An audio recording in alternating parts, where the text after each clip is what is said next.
మరియు బాల్యంతరాలు,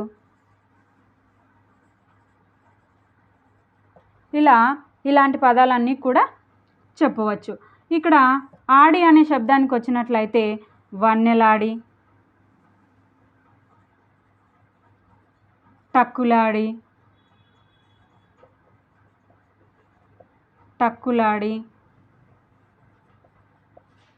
వగలాడి మరియు మాయలాడి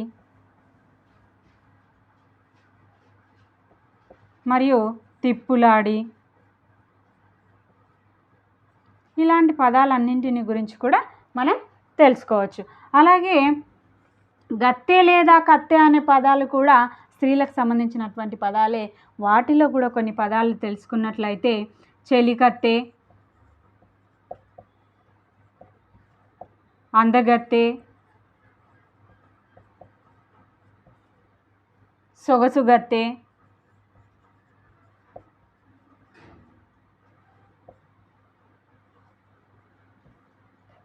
బిచ్చగత్తె,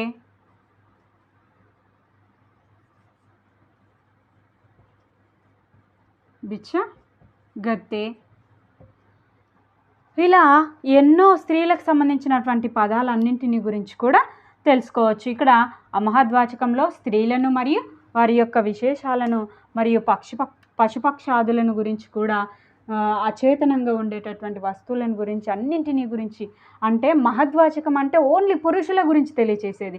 ఇది అమహద్వాచకం అంటే మిగతా పురుషులను గురించి కాకుండా మిగతా అన్ని విశేషాలను గురించి కూడా తెలియచేసేదే ఈ అమహద్వాచకం. దీంట్లో స్త్రీలను గురించి, వారి యొక్క విశేషాలను గురించి మరియు పశుపక్షాదులను గురించి మరియు అచేతనంగా ఉండేటటువంటి వస్తువులను గురించి కూడా తెలియచేసేదే ఈ అమహద్వాచకం. దాంట్లోనే ఈ మహతివాచకం అనేది ఒకటి.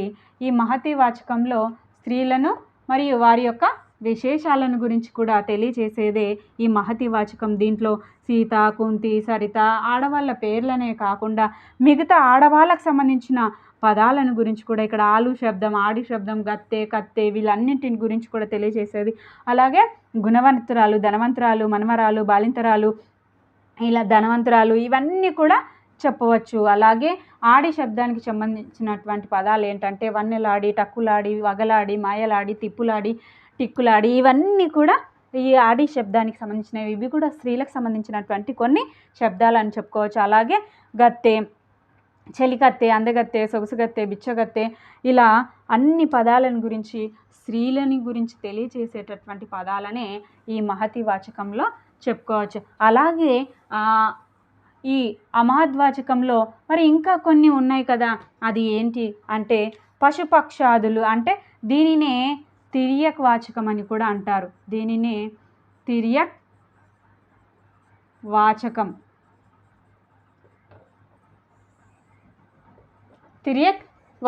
తిర్యక్ వాచకం అంటే పశుపక్షాదులను గురించి తెలియచేసేటటువంటిదే తిర్యక్ వాచకం.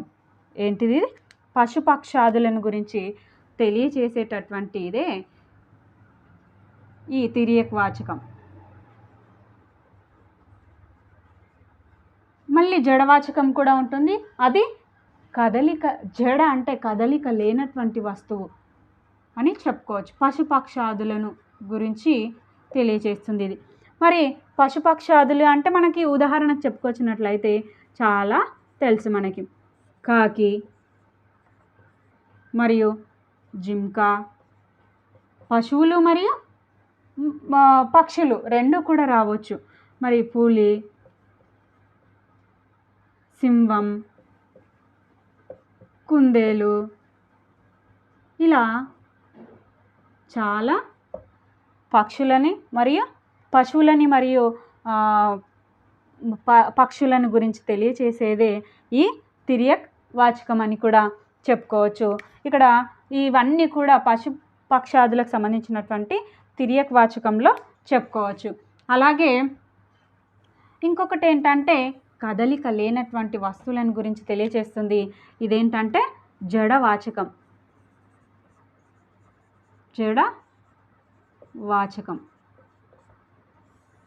జడవాచకం దేని గురించి తెలియచేస్తుందంటే అచేతనంగా ఉండేటటువంటి వస్తువులను గురించి తెలియజేస్తుంది. అచేతనంగా ఉండే వస్తువులను గురించి తెలియజేసేది. అచేతనం అంటే కదలిక లేనటువంటి వస్తువులను గురించి తెలియజేసేదే ఈ జడవాచకం. జడ అంటే కదలిక లేని వస్తువు అని చెప్పుకోవచ్చు. అయితే ఈ దీంట్లో మనకు గోడ, మేడ, చెట్టు ఇవన్నీ కదులుతాయా? కదలలేవు కదా. ఇవన్నీ కూడా ఉదాహరణ చెప్పుకోవచ్చినట్లయితే జడవాచకం అంటే కదలిక లేనటువంటి వస్తువులని. ఇప్పుడు ఉదాహరణకి గోడ, మేడ మరియు చెట్టు, కుర్చీ, బోర్డు, ఫోను ఇలా ఇవన్నీ కూడా చెప్పుకోవచ్చు. ఇవన్నీ కదలిక లేనటువంటి వస్తువులను గురించి తెలియచేసేదే జడవాచకం. ఇవన్నిటితో పాటు ఇంకా కొన్ని మనం చెప్పుకున్నట్లయితే మహన్మాత్యార్థకం అని కూడా చెప్పుకోవచ్చు. మహత్యార్థకం అనేది కూడా ఈ లింగం అనే పార్టులో ఒక భాగమే. ఈ మహన్మాత్యార్థకం అంటే ఏంటంటే స్త్రీ కానీ మరియు పురుషులు కానీ రెండింటిని కూడా నిర్ధారణ చెయ్యనటువంటి వస్తువులను గురించి తెలియచేసేదే. అంటే క్లియర్గా వాళ్ళు స్త్రీయా మరియు పురుషుల, స్త్రీ మరియు పురుషుల, స్త్రీలు మరియు పురుషులు అని నిర్ధారణ చేయలేనటువంటి పదజాలాన్ని అవన్నీ కూడా మహన్మాత్యార్థకం గురించి మహన్మాత్యార్థకం కిందికి వస్తాయి. స్త్రీలు మరియు పురుషుల అని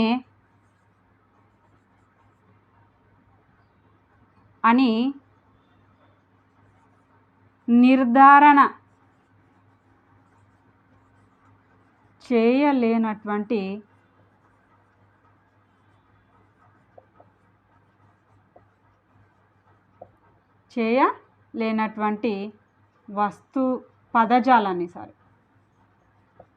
పదజాలాన్ని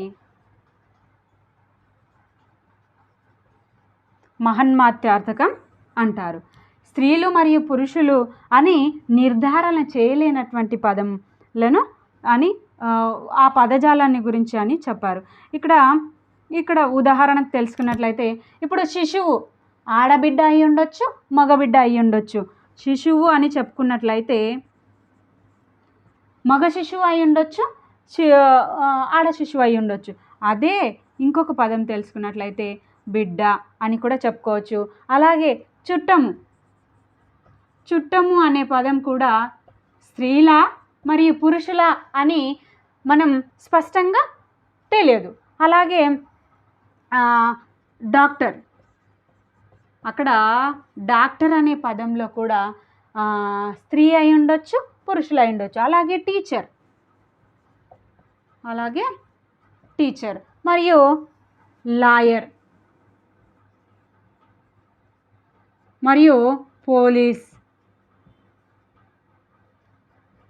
ఇలాంటి కొన్ని ఆడ మరియు మగ అనే నిర్ధారణ చేయలేనటువంటి పదజాలాన్ని తెలియచేసేదే ఈ మహన్మాత్యార్థకం. ఉదాహరణకు చెప్పుకున్నట్లయితే శిశువు, బిడ్డ, చుట్టము, డాక్టరు, టీచరు, లాయరు, పోలీసు మరియు ఇంకా చాలా చెప్పుకోవచ్చు. మనం కుమ్మరి ఇప్పుడు కమ్మరి, మేదరి ఇలా వారి యొక్క వృత్తుల వారిని పిలిచినా కూడా వాళ్ళు ఆడన మగన అనేది కూడా తెలియదు. కాబట్టి స్త్రీ మరియు పురుషుల అని నిర్ధారణ చేయలేనటువంటి పదాలను గురించి తెలియచేసేదే ఈ మహన్మాత్యార్థకం. అలాగే కొన్ని స్త్రీ సమాలు, క్లీబ సమాలు అనే వాటిని గురించి కూడా మనం తెలుసుకుందాం. స్త్రీ సమాలు అంటే ఏంటి, క్లీబ సమాలు అంటే ఏంటి, దాని గురించి మనం తెలుసుకుందాం. స్త్రీ సమాలు దేని గురించి తెలియచేస్తాయి, క్లీబ సమాలు దేని గురించి తెలియచేస్తాయి అంటే స్త్రీ సమాలు స్త్రీ సమం మరియు క్లీబ సమం.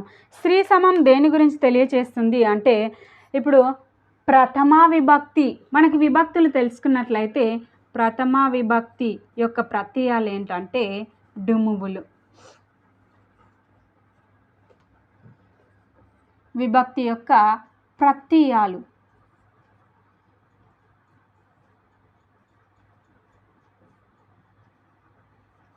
ఏంటివంటే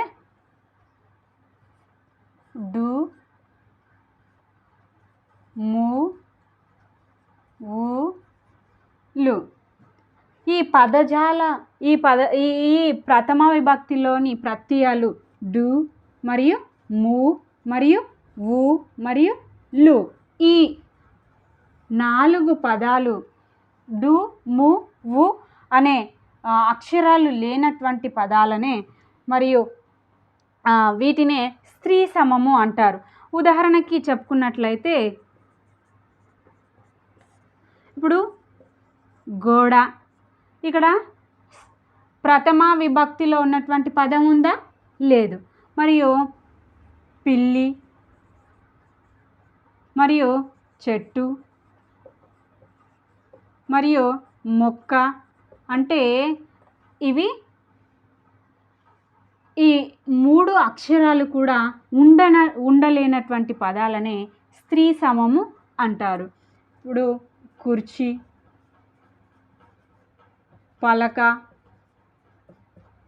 మరియు కాకి ఇలా లేనటువంటి పదాలనే స్త్రీ సమము అంటారు. అలాగే క్లీబ సమం.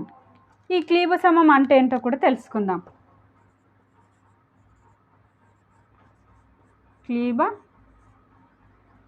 సమం అంటే ఏంటంటే ము అనే ముఖారాంత శబ్దము కలిగినటువంటి పదాలనే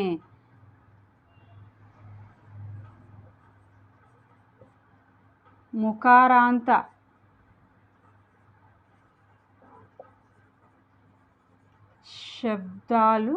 శబ్దం కలిగిన జడ మరియు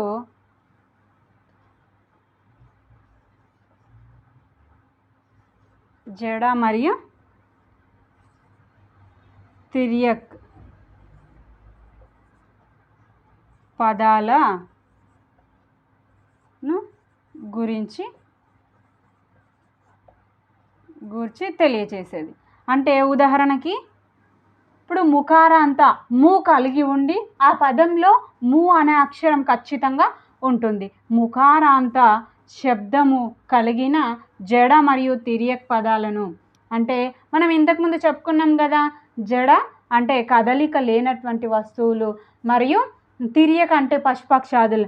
ఆ రెండింటికి కూడా ము అనే శబ్దం లేనటువంటి పదమే ము అనే శబ్దం కలిగి ఉన్నటువంటి పదాలనే. ఉదాహరణకి ఇప్పుడు వజ్రం అనే పదం మరియు పావురము, రంపము మరియు వృక్షము, ఇవన్నిటి పదాలలో కూడా ముఖారాంత పదాలు ఇవన్నీ కూడా అంటే ఇవి ము అనే శబ్దం ఖచ్చితంగా ఉంటుంది. వజ్రము, పావురము, రంపము, వృక్షము ఇలా ముఖారాంత శబ్దం కలిగినటువంటి పదాలనే క్లీబ సమాలు అంటారు. స్త్రీ సమం అంటే ప్రథమా విభక్తి ప్రత్యయాలు లేనటువంటి పదాలు అంటే డు, ము, వు అనే పదాలు లేనటువంటివి, లు అనే పదాలు లేనటువంటివి. ఉదాహరణకి ఇక్కడ గోడ, పిల్లి, చెట్టు, మొక్క, కుర్చీ, పలక, కాకి ఇలా ఈ డు అనేది ఎక్కడ కూడా లేదు, ము అనేది ఎక్కడ కూడా లేదు, వు అనేది ఎక్కడ కూడా లేదు. ఈ ప్రథమా విభక్తికి సంబంధించినటువంటి పదాలే. అలాగే క్లీబ సమము అంటే ముఖారాంత శబ్దము కలిగిన జడ మరియు తిర్యక్ వాచక పదాలను గురించి తెలియచేసేదే.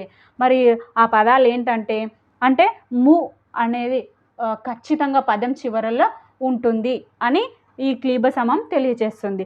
వజ్రము, పావురము, రంపము, వృక్షము ఇలా ముఖారాంత పదాలు ఎక్కడైతే తిర్యక్ జడ వాచక పదాలలో ఎక్కడైతే ముఖారాంత పదాలు ఉన్నాయో వాటన్నింటినీ కూడా ఏమంటామంటే క్లీబ సమాలు. ఇంతటితో ఈ లింగములు అనే పార్ట్ పూర్తయింది.